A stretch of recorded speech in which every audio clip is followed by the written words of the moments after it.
이제 재화의 수입에 대해서 봅시다.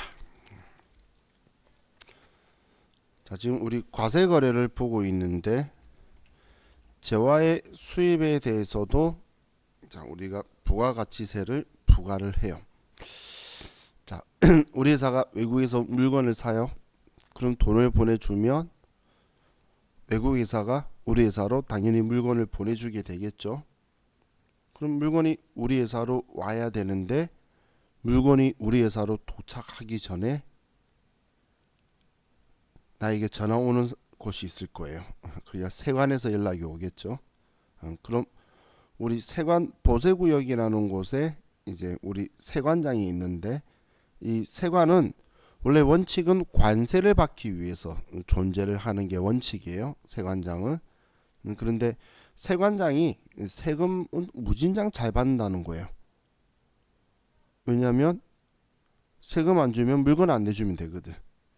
그러다 보니까 세관장이 세금을 잘 받고 그래서 우리는 개별 소비세, 교통에너지 환경세, 교육세, 농어촌 특별세, 주세 모든 세금이 전부 다 세관장한테 기생처럼 붙어가지고 같이 받아달라고 하고 있어요. 그래서 그거 다 받으면 물건을 내주는 방식인데 그럼 당연히 이 부가가치세법도 그럼 세관장한테 부가가치세를 받아달라고 하게 되겠죠. 그럼 우리 같은 경우는 일반 개인이니까 그럼 세관에 납부해야 될 모든 세금을 다 내고 물건을 찾으면 되는데 그런데 자 우리 사업자의 입장에서는 또 다르다는 거예요. 뭐 관세든 개별 소비세든 이런 것들이야 우리가 세금을 다 내고 취득원가에 포함해서 그거보다 돈 더 많이 받으면 되는데 부가가치세는 우리는 사업자라면 부가가치세를 부담하면 안 되죠. 그런데 세관장이 부가가치세를 줘야지 물건을 주겠대.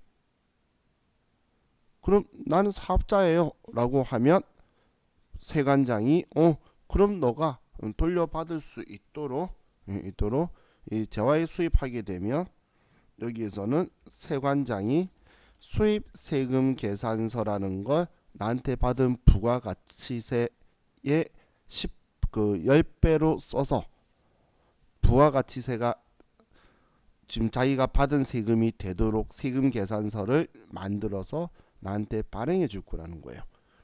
그럼 사업자는 이 수입세금 계산서에 의해서 확인되는 매입세액을 공제받으면 돼요. 그래서 물건 우리가 사업자 형태에서 매입세액 공제를 받을 거면 우리 세관에 우리 사업자 등록을 하게 되면 그에 대해서 우리 사업자한테 수입세금 계산서를 발행을 해주고 우리는 물건 가격은 당연히 외국 회사로 보내겠죠. 그럼 세관에서 정해진 우리의 부가가치세를 납부를 하고 그리고 우리는 그 부가가치세가 세액으로 적혀있는 세금 계산서를 수령해서 그 매입세액을 공제받는 방식으로 한다라고 보시면 돼요. 그럼 제가 그 과세거래는 물건 팔았다 샀다가 아니고 우리 거래한 금액에 부가가치세가 있으면 과세거래라고 했는데 지금 부가가치세를 주고 물건 받아오잖아요. 그렇기 때문에 지금 이 거래도 우리는 과세거래로 보고 있다라는 거예요. 그럼 여기에 있어야 될 것 같은데 없는 게 용역의 수입이라는 게 없죠. 용역의 수입은 현실적으로 과세가 힘들기 때문에 세법 법전에는 명시가 되어 있지 않아요. 뭐 예를 들어서 외국에서 유명한 헤어 디자이너가 들어와요. 그럼 그 사람을 잡을 수는 있어. 근데 그 사람 잡고 당신 머리 한번 깎으면 돈 얼마 받아? 몇 명 자르려고 왔어. 그럼 부가세 10% 내고 가. 말이 안 되겠죠? 그렇기 때문에 현실적으로 좀 힘들어요. 그런데 그래서 우리 법전에는 안 적혀 있는데 나중에 여러분 중에 그 병원에 가서 원무과에서 일하시는 분이 있을 수 있겠죠. 우리 병원 같은 경우에 뭐 MRI 기계라든지 외국 장비들 쓰는 곳에 그 기계를 고치러 오는 그 엔지니어들은 용역 그 기계 고치는 게 용역의 수입이죠. 그럼 그거에 대해서 은행에서 그 돈을 지급하면서 대리 납부로 10%를 내라는 그런 신기한 걸 보시게 될 거예요. 어떻게 징수하고 싶은데 못 하고 있는 거예요. 현실적으로는. 그래도 가능한 것들은 전부 다 징수하려고 최선을 다하고 있는 거예요. 그래서 과세 거래는 용역의 수입은 없더라 이렇게 생각하는 게 우리가 기억이 더 편하겠죠. 그럼 재화의 공급, 용역의 공급, 재화의 수입 이렇게 5가지를 가지고 있어요. 자, 그럼 우리 교재 97페이지로 가서 부수 재화 및 용역의 공급이라고 적혀 있는데 아래 주의 적혀 있는 건 면세 말고 지금 우리 과세 면세하는 거 아닌데 많은 사람들이 용역의 공급과 재화의 공급을 이야기하다가 과세 면세로 좀 잘 세요. 지금 이 책 쓴 사람도 셌고 많은 사람이 세는데 두 개는 다른 거예요. 그래서 부수 재화 및 부수 용역의 공급에서는 일단 옆에 이렇게 적어 두시면 돼요. 여기에 주된 거래를 따른다 이렇게만 생각하시면 돼요. 이렇게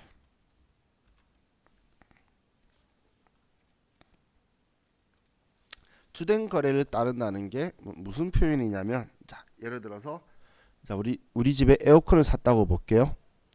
그럼 에어컨 샀다는 건 에어컨도 돈 주고 샀지만 이 에어컨을 우리 집에 설치해 주겠죠. 설치? 자, 그럼 에어컨을 파는 거는 재화의 공급이고 에어컨 설치해 주는 건 용역의 공급이에요. 그럼 이 두 개를 구분해서 따로따로 해야 될 것이냐 이제 그런 걸 이야기하는 건데 근데 자, 우리는 에어컨 사는 게 주된 거지 에어컨 설치하기 위해서 에어컨을 산 게 아니죠. 그럼 주된 거래는 에어컨 샀다는 거예요. 그러면 그 에어컨 설치비까지 포함되어 있는 그 돈은 전부 다 재화의 공급으로 벌 거라는 거예요. 혹은 여러분이 자동차를 수리하러 갔어요. 자동차 수리하는 거는 용역의 공급이죠. 근데 수리하는데 부품이 들어가면 당연히 부품값도 줘야 되고 그 부품은 파는 게 되는 건데 그럼 부품을 판 거는 재화의 공급이고 자동차 수리하는 거는 용역의 공급이라는 거예요. 그럼 이걸 따로따로 해야 되느냐? 주된 거래는 자동차 수리하면서 부품이 들어간 거죠. 그럼 그 부품 가격까지 전부 다 같이 해서 용역의 공급으로 본다는 거예요. 그냥 그렇게 생각을 하시면 제가 왜 주된 거래를 따른다라고 썼는지 이해가시죠? 그래서 우리 재화의 공급, 용역의 공급은 주된 거래를 따른다라고 보시면 돼요. 자, 아래쪽 주위에 적혀 있는 것 이렇게 보지 말고 나중 가면 좀 신기한 거 볼 거예요. 면세 우선이라고. 그래서 그때 보시면 돼요. 자, 이제 우리 재화의 공급 시기를 볼 건데 자, 우리가 공급 시기를 보는 거는 이 날짜는 나중에 세금 계산서 작성 일자가 되고 그리고 우리가 실기할 때에 매입 매출 전표 입력 일자가 돼요. 입력하는 날짜 실기할 때. 그럼 이 공급 시기를 기준으로 부가가치세 신고 기간이 결정되는 거예요.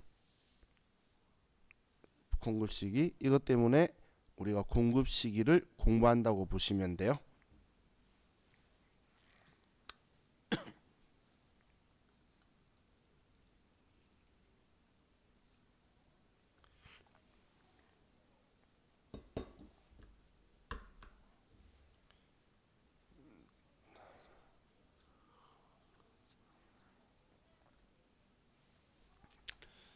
자, 지금 제가 이 세 개는 다 같은 날 쓴다는 거예요. 공급 시기에 세금계산서의 작성 일자를 쓰고 우리는 컴퓨터에 매입 매출 전표 때 일반 전표처럼 날짜를 쓸 건데 그 날짜를 기준으로 우린 전산이니까 버즈 신고서가 작성이 될 거예요.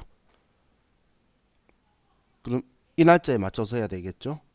그렇죠? 자, 그럼 자, 재화의 공급 시기에 일반적으로는 재화의 이동이 필요하다는 건 다른 사람한테 넘겨야 될 때는 뭐 우리 팔았다고 말하는 게 공급 시기라고 생각하셔도 많은 차이는 없어요. 거의 비슷해요. 그럼 재화를 인도했을 때가 일반적인 공급 시기예요. 근데 우리가 건물을 팔았어요. 건물을 가져다 줄 수는 없잖아. 그럼 그 상대방이 이용 가능하거나 혹은 첫 번째, 두 번째를 적용할 수 없을 때를 재화의 공급이 확정되는 때라고 하는데 이날이 물건 우리 흔히 말할 때 팔았다고 서로 상대방은 샀다라고 말할 수 있는 그날이 공급이 확정되는 때예요. 자, 이게 일반적인 공급 시기인데 자, 다음 페이지 넘기시면 이제 거래 형태별 공급 시기를 볼게요. 자, 현금 판매, 외상 판매, 할부 판매 적혀 있는데, 자, 지금 이제 우린 부가가치세법이지 재무회계가 아니에요. 그렇기 때문에 자, 우리는 장기, 단기라고 하는 구분은 이제 보고기간 종료로부터 1년이 아니라 여러분이 회계 공부하기 전에 우리가 생각하고 있던 그냥 오늘로부터 1년 그 기준을 생각하시면 돼요. 장기, 단기는 세법은 우리가 일상생활하고 똑같아요. 그럼 여기에 앞에 아무런 수식어가 안 적혀 있는 할부 판매는 단기 할부 판매예요. 지금 얘는 단기 할부 판매고, 장기 할부 판매는 여기 아래에 다섯 번째 칸에 보면 장기 할부 판매라고 적혀 있죠.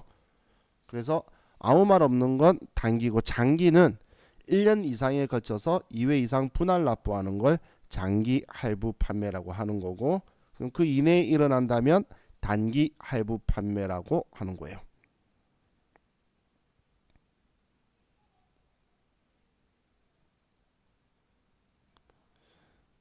자, 그럼 우리 현금 판매, 외상 판매, 한마디로 돈을 받았던 외상 판매, 안 받았던 단기 할부 판매든 공급 시기는 재화를 인도했을 때인 거예요. 넘겼을 때에 우리는 공급 시기로, 돈 받았다 안 받았다 관심 있는 거 없어요. 세법이 그런 관심 있겠어요? 내가 얼마에 사왔는지도 관심 없는데. 너 얼마에 팔았니? 언제 그 물건 줬니? 그게 일반 기본적인 메인이라는 거예요. 자, 그럼 우리 상품권이나 뭐 이런 것들 경우에 우리 백화점 상품권 이야기하는 거예요. 그럼 백화점 상품권 팔았을 때 회계상에서도 매출이 아니에요. 상품권을 주고 미리 돈 받아둔 거야. 그랬다가 물건을 팔면서 상품권 회수할 때가 회계상에서도 우리가 수익 인식하는 시점인데, 세법도 그래서 물건을 실제로 넘겼을 때, 그때 물건 넘기고 상품권을 우리가 받는 거예요. 그때 우리는 공급 시기로 볼 거고, 자, 재화의 공급으로 보는 가공, 우리 이거 이 앞에 이야기했던 자기가 주요 자재의 전부나 일부를 부담하는 경우에 천에 내가 노란색 염색약을 써서 이 천을 염색을 했으면 이걸 넘길 때, 인도할 때가 공급 시기라는 거예요. 혹은 반환 조건부 판매, 동의 조건부 판매, 그 밖의 조건부 판매 및 기한부 판매, 다 조건 걸려 있는 건 그 조건이 성취되거나 기간이 경과했을 때, 그때가 공급 시기인데, 자, 이 부분을 좀 볼게요.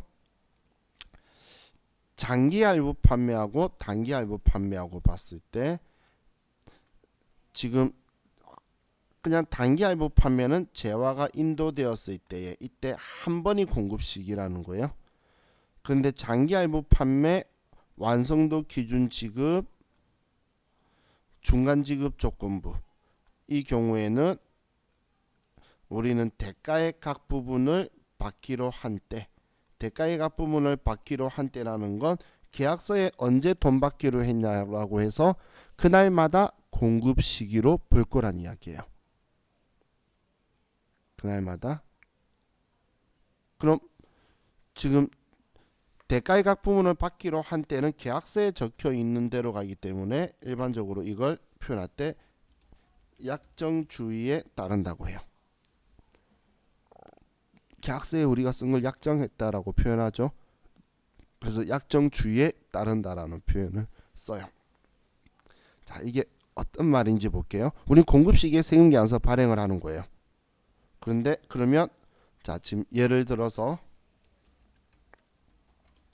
우리가 3,600만 원짜리 물건을 팔아요. 공급을 해요. 첫 번째 10개월 할부를 해요. 자, 매월 1일 날 1월 1일 날 팔아서 1일 날 돈 받기로 했다라고 보면, 그럼 10개월 할부를 하게 되면 이때는 1월 1일 날 딱 한 번만 3,600만 원의 부가가치세 360만 원짜리 세금계산서 발행하고 끝이에요. 한 방에 끝낸다는 이야기예요.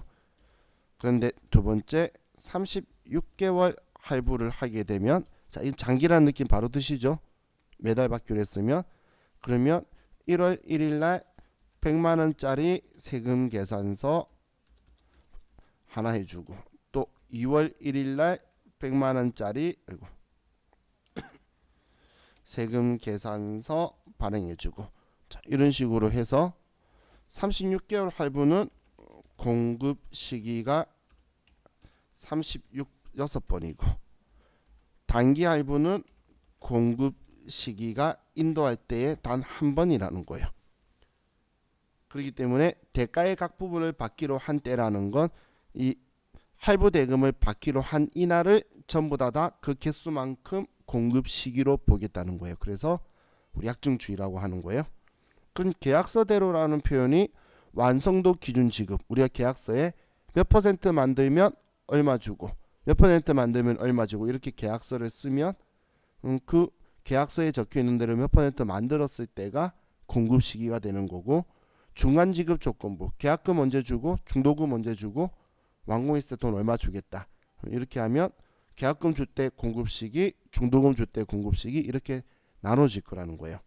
이게 우리 지금 장기 할부 판매 중간 지급 조건부고, 우리 전기세 같은 경우도 우리 여러분들 전기세 낼 때에 여러분들이 계약서 쓴 적은 없을 거예요. 저도 쓴 적은 없어요. 건물시에 때 한번 계약서를 쓰는데 며칠부터 며칠까지 어디 구획 쓴 거를 기준으로 해서 돈을 우리가 공급 시기로 보겠다는 계약서가 있어요. 왜냐면 전기는 끊을 수가 없잖아. 계속 가야 되니까 구획을 못 나눌 때에 이런 방법을 쓴다라고 보시면 돼요. 자, 다음 무인 자판기. 무인 자판기는 좀 현실성은 없지만 돈 뺄 때예요. 자판기에서 현금을 인치할 때 돈 뺄 때가 우리 자판기의 공급 시기가 될 거고, 자, 위탁 판매, 대림 판매할 때 보면, 자, 우리 재화의 공급이래. 재고 자산 할 때에 우리 적송품 이야기했던 거 기억나시나요? 위탁 판매 할 때 팔아달라고 부탁하는 사람이 위탁자고 팔아주는 유통회사가 수탁자라고 했잖아. 그럼 수탁자가 팔아야지 재고 자산에서 빼는 것처럼 우리 공급 시기도 수탁자가 파는 거예요. 팔았을 때가 공급 시기가 되게 돼요. 자, 그리고 간주 공급은 우리는 재화가 사용되거나 소비됐을 때, 썼을 때 이걸로 보겠다는 거고, 다음 폐업시 잔존 재화는 폐업하는 때, 제가 폐업시 잔존 재화는 폐업하는 날 사업자가 비사업자에게 물건 팔아버린 걸로 하겠다라고 했죠. 그래서 폐업시 잔존 재화는 폐업한 날이 공급 시기가 되는 거예요. 그날 전부 다 팔아버린 걸로 할 거예요. 다음은 내국 물품을 외국으로 반출하거나 중개무역 방식의 수출. 내국 물품을 외국으로 반출하는 거, 얘가 수출이죠. 수출은 선적일이 공급 시기예요. 얘는 선적일이. 선적일 배에 실는 거, 기적일 비행기에 실는 거. 그래서 옛날에는 선적일, 기적일 이런 표현을 썼는데 한국은 미국 따라쟁이죠. 그러다 보니까 우리 무역영어에서는 비행기도 ship이라고 부르죠. 그러다 보니까 이제 우리나라도 비행기에 물건 실어도 선적했다고 한글로 쓰더라고. 이는 완전 미국 따라쟁인데. 근데 그래서 요즘은 기적일이라는 표현 잘 안 써요. 그럼 선적한 날, 비행기든 배든 물건 실은 날이 공급 시기가 될 거예요. 지금 돈 받은 거에 대한 이야기 아무것도 안 하고 있죠. 대가 받는 거하고 상관없어요. 공급 시기라는 건. 그래서 이 기간에 맞춰 가지고 물건을 팔고 부가세를 받아야 되는 거예요. 만약 3월 31일 날 물건 팔았는데 4월 25일까지 돈 못 받으면 내 생돈으로 부가세 내야 되는 거예요. 그렇기 때문에 조절을 잘 해야 되겠죠. 자, 뭐 원양업 이런 건 나올 일이 없어요. 자, 그럼 다음 페이지에 용역의 공급 시기를 볼게요. 용역의 공급 시기는 우리 뭐 머리 깎거나 아니면 휴대폰 고치거나 뭐 이런 걸 이야기했었죠. 그럼 공급 시기는 언제냐면 머리 다 깎았을 때, 휴대폰 다 고쳤을 때, 그때를 그걸 영무의 제공이 완료되었을 때라는 거예요. 여러분들 머리 왼쪽만 자르고 바쁘다고 오른쪽 안 잘라주면 돈 안 줄 거잖아. 그죠? 그렇기 때문에 그건 판 걸로 안 볼 거란 이야기예요. 공급한 걸로 못 본다는 이야기예요. 휴대폰 고치러 갔는데 못 고치면 돈 왜 줘? 그죠? 그래서 공급하는 사람 입장에서 용료의 공급을 하면 영무의 제공이 완료되었을 때다라고 보시면 돼요. 그럼 이 영역에서도 장기 할부 매출이나 완성도 기준 지급, 중간 지급 조건부는 우리 재화의 공급하고 동일한 공급 시기, 대가의 각 부분을 받기로 한 때 똑같은데, 자, 전세금 또는 임대보증금의 간주 임대료라고 적혀 있죠. 자, 임대료가 뭐죠? 뭔가를 빌려주고 요금을 받은 게 임대료잖아. 그죠? 그럼 뭔가 빌려주고 돈을 받아야 되는데 앞에 간주자가 붙었어요. 오늘 우리 간주 붙은 거 본 적 있는 거 기억나시나요? 간주 공급. 간주 공급이 안 팔았는데 팔았다고 한 거죠.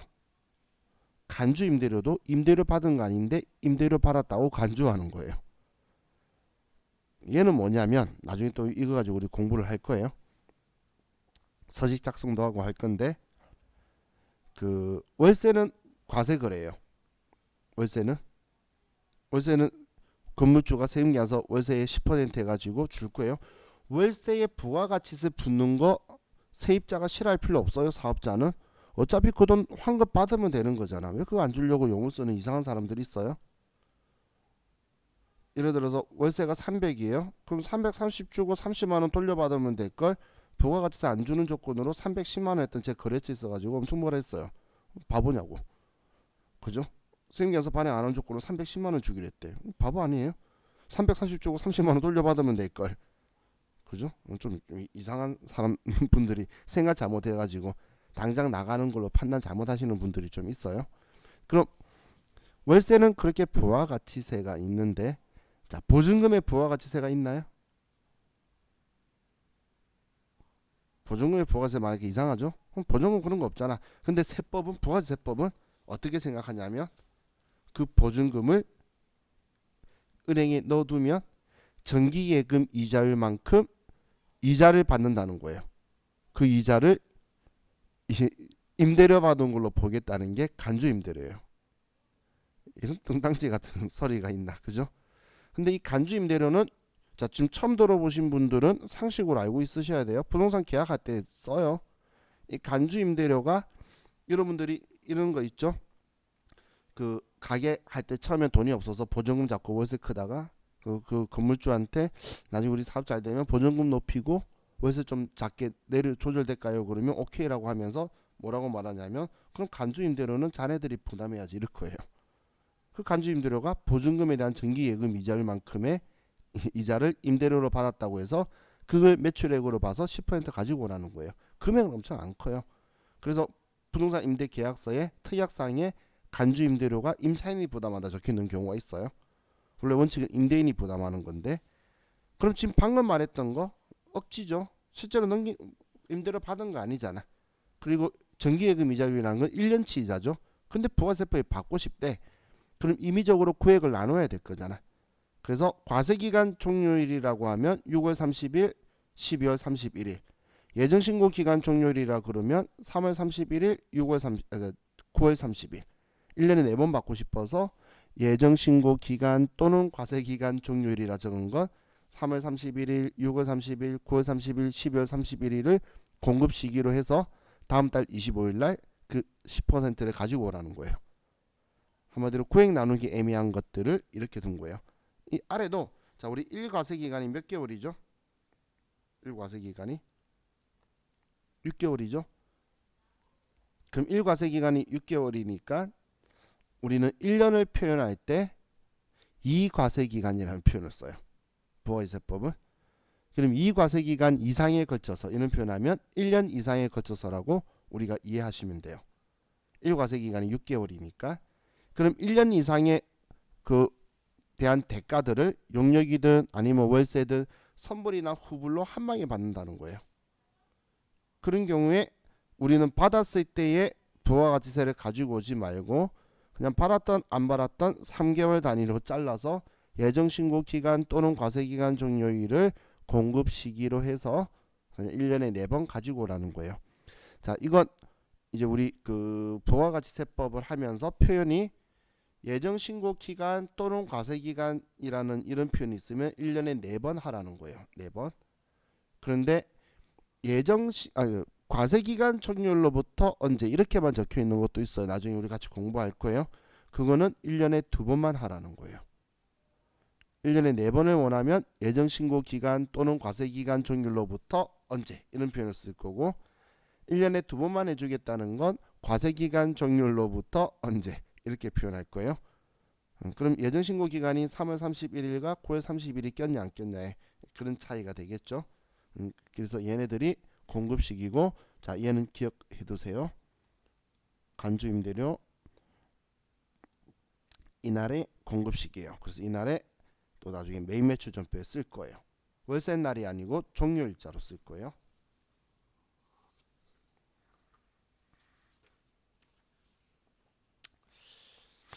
자 이제 다음 페이지로 가서 뭐 거래 장소는 필요 없고 이제 영세율과 면세라고 적혀 있죠. 자, 이 두 개는 완전히 다른 제도예요.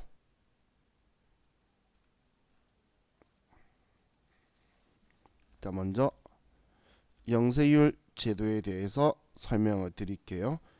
영세율이라는 건 0%의 세율을 영세율이라고 하는 거예요. 우리 부가가치세는 10%의 세율인데 0%의 세율을 부과하는 경우가 있다는 거예요. 자, 그럼 이 0%의 세율을 부과하는 경우를 보면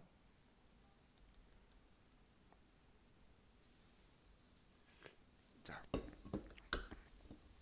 얘는 먼저 여러분들 혹시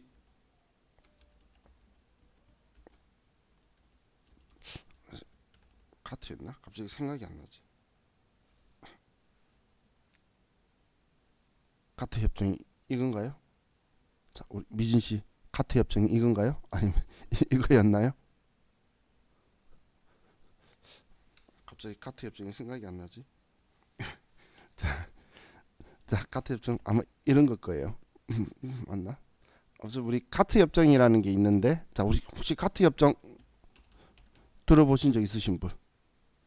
자, 딱 봤을 때 지수연 씨 들어봤을 거고, 그죠? 근데 제가 왜 그런 이야기 했냐면 얘가 지금 현재 WTO로 바뀌었거든. 가트 무역 기구가 WTO로 흡수됐죠. 이건 관세와 무역에 관한 협정인데, 근데 그걸 이제 부가가치세를 손을 대게 되는 내용이 여기에서 나오게 돼요. 자, 우리 부가가치세는 전 세계가 나라마다 서로 틀려요. 우리나라는 10%인데 그 뭐 일본 같은 경우는 원래 아직도 세법법전에는 5%라고 적혀 있어요. 근데 현재 실질적인 체감은 7%, 8% 정도 되는 느낌인데 5% 정도고 뭐 미국은 부가가치세 제도를 안 써요. 그래서 물건 산 사람이 내는 신기한 제도가 있는데 전 세계적으로 이 소비세에 관련된 이 부가가치세는 세계 평균 23%예요. 우리나라는 높은 편이 아닌데 근데 이걸 높이지 못해요. 그 옛날에 날고 기던 아베도 부가가치세 10% 만드는 게 목표인데 세법보조는 손도 못 대고 끝났죠. 그 긴 기간 동안. 그만큼 이 소비세는 국민들하고 밀접적인 영향을 미치기 때문에 조세장이 아주 강해서 함부로 손 못 대요. 차라리 다른 세금을 일본처럼 갖다 붙여가지고 일본 갔다 오셔서 물건 사 쓰신 분들은 부가가치세 이야기하면 한 7% 정도의 느낌을 많이 가지는 이유가 그 현에서 다른 세금이 붙어 있는 거지 세법보조는 그대로 5%예요. 그런 것처럼 나라마다 다 세율이 틀리다는 거예요. 그런데 자 A라는 국가가 있고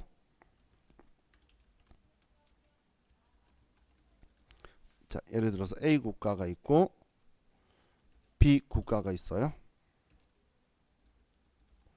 자, 이 두 나라가 A 국가는 부가가치세가 10%고 B 국가는 부가가치세가 20%예요. 그럼 둘 다 똑같은 100원짜리 물건을 만들었어요. 100원짜리 물건을 만들었어요. 그럼 A 국가 사람들은 부가가치세 10원을 해서 이 물건을 110원에 샀을 거고, B 국가 사람들은 부가가치세 20원을 해서 120원에 이 물건을 샀을 거예요. 그럼 A 국가 사람들은 110원에 샀고 B 국가 사람들은 120원에 쓰는데 이 각 나라 사람들은 불만이 없어요. 여러분들이 일본은 부가가치세가 5%인데 하면서 불만 가진 적 있나요? 없잖아. 우리 바로 옆에 있는 우리나라 사람은 다 똑같이 10%니까 다른 나라가 몇 %인데에 대해서 관심 없어요. 그렇기 때문에 그 나라 사람들은 서로가 잘 이제 잘해보는 아무런 문제 없게 쓰는데, 자 근데 이제 B 국가가 A 국가한테 이 물건을 팔고 A 국가가 B 국가한테 이 물건을 판다고 볼게요. 그럼 수출하면, 자 A 국가가 100원에 만든 걸 부가가치세 10원을 내서 110원이 된 걸 B 국가에다가 110원에 넘겼어요. 그럼 당연히 부가가치세 20%면 22원을 붙이게 되겠죠. 그럼 132원이 되는데, 자, 이 두 개 비교하면 이걸 샀을까요? 사람들이 같은 물건이라면 샀을 일이 없겠죠. 그러면 얘는 경쟁력이 없어진다는 거예요. 그럼 B 국가도 120원짜리를 수출을 했어요. 그럼 A 국가가 10%니까 12원이죠. 그러면 얘도 132원이 되네요. 이 나라는 더더욱 안 샀쓰겠네요. 그죠? 그러면 수출해봐야 서로 물건이 팔리지도 않으니까 수출을 서로가 할 필요가 없다는 거예요. 근데 이렇게 비싼 이유를 보면 얘가 지금 이중과세가 일어나서 그런 거죠. 그래서 둘 다 지금 붙이고 나니까 똑같이 금액이 132원이 되잖아. 그래서 이제 이 협정이 뛰어든 거예요. 왜냐면 실질적으로 이때 참 했던 게 프랑스와 이탈리아 때문에 그래요. 죄송해요. 프랑스하고 독일하고 서로가 말썽이 생겼어요. 그래가지고 이제 이 중에서 한 군데에서 이제 세금을 부과해야 된다는 건데, 이 부가가치세 수출을 가지고 생각을 해보면 부가가치세는 그럼 둘 중 한 군데 하라고 하면은 부가한 나라가 세금을 가져가잖아. 그럼 어느 나라가 세금을 가져가야 될 것이냐에 대한 토의에서 생산한 나라가 자원을 뺏기는 거다. 지금처럼 기술을 수출하는 게 아니고 자원을 주로 수출하는 거였으니까 수출하는 나라가 자원을 뺏기는 거니까 수출하는 나라가 부가가치세를 가져가야 된다는 거였어요. 그래서 물건을 만든 나라 생산지국이죠. 그래서 과거 처음에는 그래서 생산지국 과세의 원칙이라는 걸 서로 같이 했어요. 그리고 나서 봤더니 A 국가가 그럼 자기가 만든 이 110원짜리 물건을 B 국가에 110원이라고 놓고, 그리고 수입한 나라는 세금을 부과 안 하니까 그랬더니 얘가 110원이 돼요. B 국가 사람들이 이 물건을 손하게 되겠죠. 그죠? 그런데 B 국가가 이 물건을 수출을 했어요. 그리고 얘도 같이 한 약정대로 세금을 부과 안 하니까 그럼 물건 가격이 120원이 돼요. 그랬더니 여기에서도 A 국가 거 쓰네요. 결론적으로 부가가치세가 낮은 나라가 유리한 거예요. 그래서 얘가 수입을 안 하겠죠. B 국가가. 아니면 쓸데없는 관세를 더블링 시키는 거예요. 미국 그 나쁜 트럼프처럼 관세를 딴 세금을 막 높여버리는 방식으로 해서 막 얘들을 혼잡하게 만드는 거예요. 그래서 이러면 안 되겠구나. 그래서 얘가 아닌 걸 알고 이제 변경을 해요. 과거 이걸 하다가 이제 이건 아니다. 그래서 이번엔 수입한 나라가 그럼 자기 나라 세율에 맞춰서 하고, 수출한 나라는 물건을 세금을 부과하지 말자는 거예요. 이게 소비지국 과세의 원칙이에요. 소비하는 나라, 수입한 나라가 소비한 나라죠. 그럼 그 나라가 세금을 부과시키고 수출하는 나라는 세금을 부과하지 말라는 거예요. 그럼 A 국가가 세금 부과 안 한 이 100원의 금액을 가지고 B 국가에 100원의 수출을 하면 B 국가가 자기 나라 세율인 20%를 붙여서 120원이면 자기 나라 물건과 동등한 경쟁을 할 수 있잖아요. 그죠? 그럼 B라는 국가도 20원 붙이지 말고 이 100원을 A라는 국가에 그대로 보내면 A라는 국가도 부가가치세 자기 나라 세율 10%를 하면 110원에 물건 파니까 동등한 입장이 되겠죠. 그래서 이 소비지국 과세 원칙을 이제 우리나라는 그 가공무역 국가예요. 그래서 전 세계의 웬만한 무역 기구에는 전부 다 가입되어 있으면서 상호 면세주의를 띠고 있어요. 상호 면세주의 띠고 있다는 건 협약에 다 가입해서 이 협약에 가입되어서 지키는 국가한테는 그대로 하고 아닌 국가한테는 안 하고 이런 식으로 이게 상호 면세주의 있죠. 눈에는 눈, 이에는 이. 그 소비지국 과세 원칙을 구현하는 나라한테는 우리도 소비지국 과세 원칙을 구현하고 소비지국 과세 원칙을 구현하지 않는 조금 이제 WTO에 가입 안 돼 있는 국가도 있겠죠. 그런 국가 거는 또 우리도 안 지키고 사실 우리랑 그래요. 그럼 우리나라는 자원이 없기 때문에 전부 다 자원을 수입해서 수출하는 나라라서 그렇게 하고 있어요. 우리나라는 무역 안 하면 망하는 나라인 거 알고 계시죠? 여러분들이 알고 있는 삼성, 현대, 대한민국 인구 전원한테 다 물건 팔아봐야 4천만 개, 5천만 개예요. 그거 팔아가지고 안 되겠죠? 근데 그 자원도 다 가져와서 기술을 넣어서 만들어서 전 세계에 팔잖아. 그죠? 갤럭시가 몇억 개를 팔았다며. 우리나라 인구 전부 다 보다 많이 팔았죠. 아이폰보다 갤럭시가 더 많이 팔았어요. 마진은 아이폰이 더 많이 난 거지만 그죠? 그는 그 이건희의 전략이었고. 자, 어떻게든 자, 그럼 우리나라는 이 소비지국 과세 원칙을 구현하는데 어떻게 구현하냐면 그래서 우리나라가 10%죠. 그럼 우리나라가 수출을 할 때 수출하는 물건에 대해서만 세율을 0%를 부과하는 거예요. 이렇게.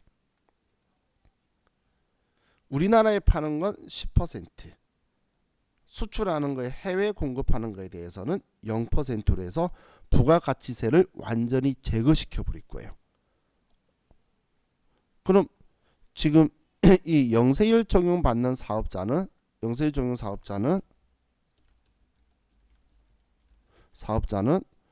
이 사람은 완전한 과세 사업자예요. 왜냐면 국내에 공급하면은 10%, 국외 공급을 하면 0%의 세율을 곱해서 세금계산서도 발행해주는 완벽한 과세 사업자예요. 그렇기 때문에 부가가치세 계산 구조에서 내 이전에 발생하는 부가가치세까지 모두 다 제거시켜버리는 완전한 면세가 될 거예요. 얘는 그럼 이 영세율의 취지가 첫 번째 국제적 이중과세 방지를 위해서 이게 소비지국 과세의 원칙을 구현하기 위해서 하는 거고 그리고 우리는 수출 산업을 육성하기 위해서 이 제도를 쓰고 있다고 보시면 돼요. 그럼 수입했을 때 세금 부과해야 되잖아. 그래서 앞에 우리 재화에 수입할 때처럼 세관장이 그걸 막고 자기들이 정한 그 기준에 10% 세금을 받고 우리나라 국내로 유입시키는 거예요. 그럼 우리는 수출할 때는 0%, 수입할 때는 세관이 10% 받으면 소비지국 과세 원칙이 구현되게 되겠죠. 그래서 우리나라는 그런 형태를 띠고 있다라는 거예요. 그럼 우리는 영세율 적용을 어떤 걸 영세율 적용을 하냐면 자, 오른쪽에 보시면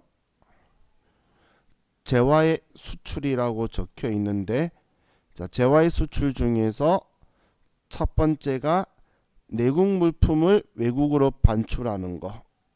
이게 직수출이죠. 우리나라 물건을 외국으로 반출하는 거. 그리고 자, 지금 수출하는 사업자를 장려를 할 건데, 수출하는 사업자는 매출세액은 영원이지만 매입세액은 전부 다 돌려줄 거예요. 왜냐면 자기가 부담하면 안 되는 사업자잖아. 그래서 매입세액이 있는 건 돌려줄 거고, 매출세액은 영원이기 때문에 전부 다 돌려줄 건데, 그 부가가치세마저도 부담될 수 있겠죠. 수출할 땐 규모가 큰데 10억치를 수출한다고 원재를 샀는데 부가세 1억이에요. 그럼 그게 부담이 되겠죠.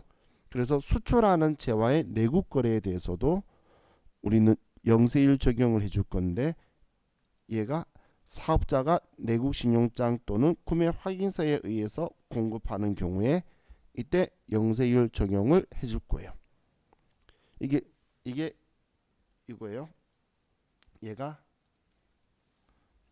수출 재화의 내국 거래. 우리나라에서 수출하는 물건에 우리나라에서 일어나는 거래에 대해서 하는 거고, 위에 이게 직수출인 거예요.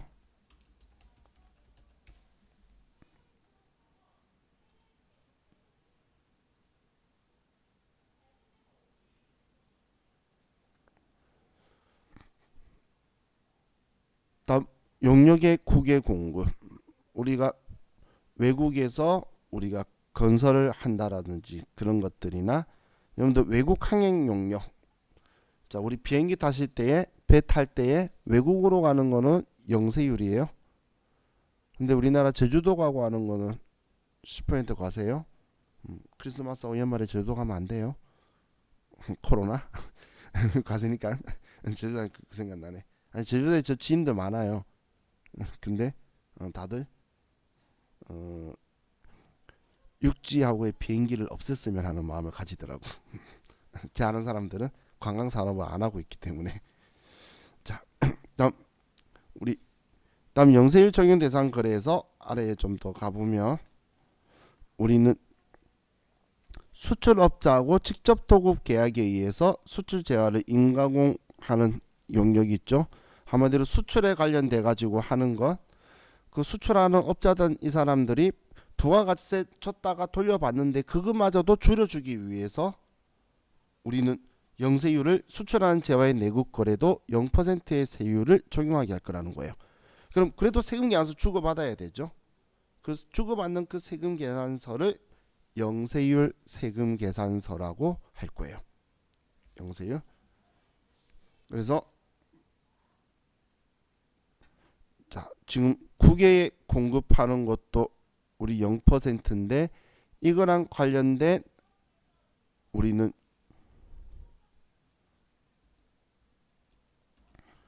수출하는 재화의 내국 거래에 대해서도 0%를 적용을 할 건데, 이때 우리는 영세율 세금 계산서라는 걸 발급할 거라는 거예요.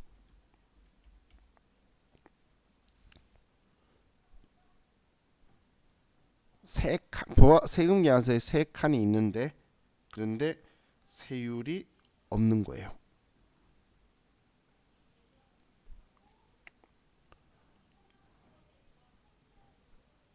자, 간단한 원리 하나만 좀 보고 볼게요. 지금 수출하는 물건의 부가가치세를 부과시키지 않고 수출하라 그랬죠. 근데 우리 거래 단계에 보면 부가가치세는 세무서가 가져가는 거잖아요. 그죠? 이 앞에 제가 이렇게 예를 들었던 거 기억나시나요? 공장, 도매상, 소매상, 최종 소비자 이렇게 있다 볼게요. 그때 제가 100원에 1000원에 100원, 2000원에 200원, 3000원에 300원 이렇게 앞에 이야기를 해서 썼는데, 자, 그럼 이 공장은 이렇게 팔게 되면 얘는 세무서에 100원을 납부하겠죠. 얘도 하게 되면 세무서에 100원을 납부를 할 거예요. 근데 소매상이 수출을 하는 거예요. 그럼 최종 소비자가 외국이라면 300원이 아니라 세기 0원이 될 거라는 거예요. 그럼 지금 이 소매상은 매출세액이 0원이고 매입세액이 내가 투자한 돈이 200원이니까 200원 세금계산서에 의해서 확인되는 거 200원 돌려주세요라고 하면 되겠죠. 그러면 세무서가 200원을 환급 돌려줄 거라는 거예요. 그럼 이 200원 돌려준 거에 대한 의미가 뭐냐면 이 앞 단계에 받았던 200원을 얘한테 돌려주는 거예요. 이 앞 사업자들한테. 그러면 과세관청이 이 물건에 대해서 외국 최종 소비자는 그래서 결론적으로 3,000원에 외국에 넘어가게 될 거고, 그럼 부가가치세가 단 하나도 부과가 되지 않고 사업자한테 이 돈을 다 돌려줘서 부가세를 면제시켜 버리기 때문에, 그래서 이 영세율을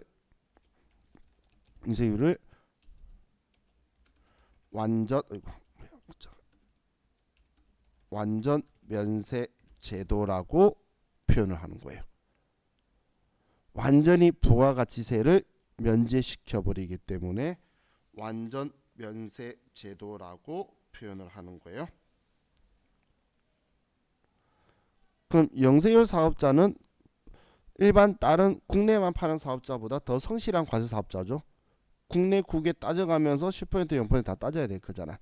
그래서 당연히 영세율이 완전 면세 제도의 특징이 환급을 해줬기 때문이에요. 과거에 징수했던 걸 돌려주면서 과세관청이 부가가치세를 완전히 포기해 버리는 거죠. 그래서 완전 면세 제도다라고 되게 되는 거예요.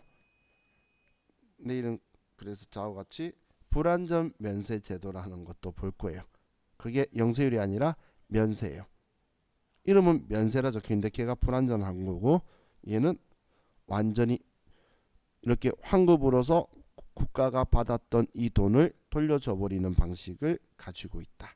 이렇게 보시면 돼요.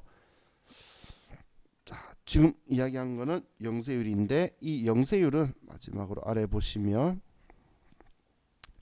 자, 면세 사업자는 과세품을 파는 게 아니죠. 그래서 영세율 적용을 받을 수 없어요. 그래서 면세 사업자가 영세율 적용을 받으려면 면세 포기라는 걸 해야지만 영세율 적용을 받을 수 있다는 거예요. 면세 포기를 해야지. 그냥 돼지 농가가 면세 사업자인데 돼지 농가가 돼지고기 수출하고 싶어서 영세율 적용 받고 싶으면 면세 포기해야 한다는 거예요. 면세 포기하면 되겠네? 아니에요. 왜냐하면 그 사업자는 이제 과세 사업자가 되어서 국내에 10% 외국에 0%인데 바로 옆에 있는 양돈 농가는 면세로 팔아야 되잖아. 그럼 내가 더 불리하겠죠. 10% 최종 소비자 입장에서는 10%더 부담되는 거니까 불리하게 되겠죠. 그렇기 때문에 이거는 정확하게 신중하게 판단을 해야 돼요. 마음대로 왔다 갔다 못해요. 나중에 공부할 거예요, 내일. 그리고 간이과세자, 과세사업자인가요? 간이과세자는 성실한 과세사업자예요. 능력이 안 될 뿐이지. 그래서 부가가치세법의 모든 이런 제도를 다 적용받을 수 있어요. 그래서 간이과세자는 영세율 적용 받을 수 있어요. 간이과세자라고 해서 영세율 적용 못 받는 거 아니에요? 이런 문제 한 번씩 나오니까 그냥 간이과세자는 다 되더라. 그냥 부가세법상의 의무를 간소화시켜줬더라. 힘들다고 못하게 하면 안 되지, 그죠? 그렇게만 생각하시면 될 것 같아요. 자, 오늘은 저와 같이 여기까지만 보고